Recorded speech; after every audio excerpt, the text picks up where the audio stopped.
నేను ఈరోజు బ్రేక్ఫాస్ట్ వచ్చేసి పొంగలి చేసుకున్నానండి. యాక్చువల్‌గా పొంగల్లోకి సాంబారు చేసుకోవచ్చు. కాకపోతే నాకు అంత టైం లేదు కాబట్టి నేను పప్పుల చట్నీ చేసుకుంటున్నాను.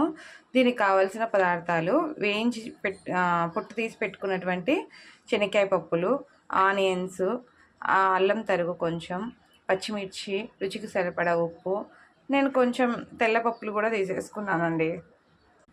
వీటన్నింటినీ కలిపి మిక్సర్ గ్రైండర్లో వేసేసుకొని మిక్స్ పట్టేసుకొని తిరువాత పెట్టేసుకుంటే పప్పుల చట్నీ రెడీ అయిపోతుంది. చూపిస్తాను చూడండి. అన్నీ కలిపి మిక్సీకి వేసుకునేదానికి అన్నీ వేసేసుకున్నానండి. దీనిలో కొద్దిగా వాటర్ కూడా వేసేసుకుంటున్నాను. నేను ఇక్కడ మిక్సీ పట్టేసుకున్నానండి. ఇక దీన్ని తిరువాత పెట్టేద్దాం.